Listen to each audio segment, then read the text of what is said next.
کی کیا ارادہ ہے تمہارا؟ تو کہنے لگے کہ بھائی جان میرے بازو کمزور ہیں لیکن میرا ایمان کمزور نہیں ہے، میں آپ کی قدم قدم پر مدد کروں، جان دینی پڑے تو جان قربان کروں۔ اللہ کے رسول آگے آگے چل رہے ہیں، حضرت عثمان پیچھے قدم کو گن رہے، ایک قدم کو گن رہے، دو قدم کو گن رہے، تین قدم کو گن رہے، چار۔ اللہ کے رسول نے پوچھا عثمان یہ کیا کر رہے ہیں؟ یا رسول اللہ میں آپ کے قدم کو گن رہا، آپ کی عزت میں آپ کی عظمت میں جتنے قدم اٹھیں گے اتنا غلام آزاد کر دوں گا۔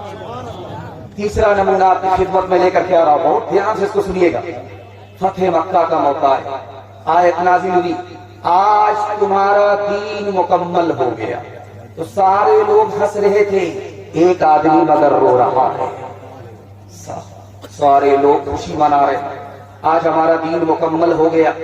فتح مکہ کے موقع سے اللہ کی طرف سے بشارت ملی، آج تمہارا دین ہم نے مکمل کر دیا۔ سب لوگ خوشی منا رہے ہیں، ایک آدمی مگر رو رہا ہے۔ وہ رونے والے کون تھے؟ حضرت عمر تھے۔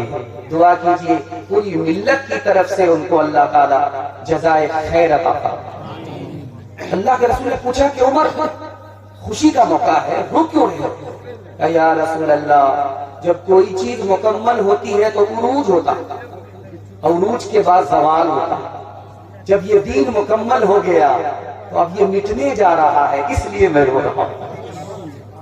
آخری مثال آپ کی خدمت میں لے کر کے آ رہا ہوں، نبی کی سنت کو دانت سے پکڑیں گے، ہاتھ اٹھا دیجیے انشاءاللہ۔ بالکل صحیح جا رہا، گھبرانے کی بات نہیں، ساتھ میں سے معاف۔ آپ گھبرا گئے کہ بار بار غلطی ہو رہی، میں بھی آپ کی جگہ ہوتا، سوال ہوتا، میں بھی پھنس جاتا۔ خیر یہ تو میں آپ کے دماغ کو ٹٹول کر کے اپنے پیغام کی حفاظت کے لیے ایسا کرتا ہوں، آپ کو رسوا اور ذلیل کرنا میرا مقصد نہیں۔ دھیان سے سنیے گا، ہجرت کا سفر ہے، کوئی نہیں ہے دو آدمی کے سوا، ایک نبی ہے اور دوسرے یار غار ابو بکر، دو کے سوا کوئی نہیں، تیسرا خدا۔ کبھی آگے چلتے ہیں کبھی پیچھے آ جاتے ہیں، کبھی پیچھے آ گئے کبھی آگے آ گئے۔ اللہ کے رسول نے کہا کہ ابو بکر کیا ہو رہا؟ میں دیکھ رہا ہوں کہ راستے میں جب چل رہے ہو تو کبھی آگے چلتے ہو کبھی پیچھے چلتے ہو، بات کیا؟ یا رسول اللہ جب خوف ہوتا ہے کہ کہیں دشمن آگے بیٹھا ہوا ہو، تیر نشانے پر لے رہا ہو، تو میں آگے آ جاتا ہوں تاکہ ابو بکر کا سینہ ہو، نبی کی جان بچ جائے۔ جب خیال ہوتا ہے کہ دشمن پیچھے گھات لگا کر کے بیٹھا ہوا ہے تو میں پیچھے آ جاتا ہوں کہ ابو بکر کی پیٹھ ہو، نبی کی جان بچ جائے۔ ابو بکر خود کو خطرے میں ڈال کر کے نبی کو بچانا چاہتے ہو؟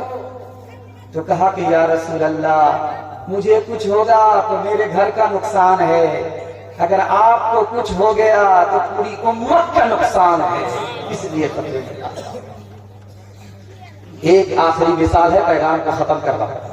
نبی کی مجلس ہے، جیسے میں مجلس میں آپ کے سامنے خطاب کر رہا ہوں، آپ سن رہے ہیں، اور دعا کرتا ہوں اللہ ہمارے سنانے کو آپ کے سننے کو بہت قبول فرمائے۔ نبی کی مجلس ہے، اسی طرح ایک آدمی کھڑا ہوا، وہ کھڑا ہونے والا کون تھا؟ ابو بکر۔ انہوں نے کھڑے ہو کر کے کہا یا رسول اللہ مجھے تین چیزیں پسند ہیں۔ سارے مجمع کے کام کھڑے ہو گئے کہ کیا چیزیں پسند ہیں بڑے میاں کو؟ یا رسول اللہ میری بیٹی آپ کے نکاح میں ہے، یہ مجھ کو پسند ہے، میں آپ کے اوپر مال خرچ کرتا ہوں، یہ مجھ کو پسند ہے، آپ کا چہرہ دیکھتا ہوں صبر ہو جاتا ہے، سکون مل جاتا ہے، یہ مجھ کو پسند ہے۔ سبحان اللہ۔ جیسے ہی وہ بیٹھے دوسرے صاحب کھڑے ہو گئے۔ وہ دوسرے صاحب جو کھڑے ہوئے وہ کون تھے؟ حضرت عمر تھے۔ انہوں نے کھڑے ہو کر کے کہا یا رسول اللہ مجھے تین چیزیں پسند ہیں، پھٹا پرانا کپڑا پہلوت لگا کر کے پہن لیتا ہوں آپ کی سنت سمجھ کر کے، یہ مجھ کو پسند ہے، نیک کام کرتا ہوں جیسے آپ کرتے ہیں، یہ مجھ کو پسند ہے، دوسرے کو گناہ سے روکتا ہوں جیسے آپ روکتے ہیں، یہ مجھ کو پسند ہے۔ اللہ کے رسول نے سبحان اللہ کہا۔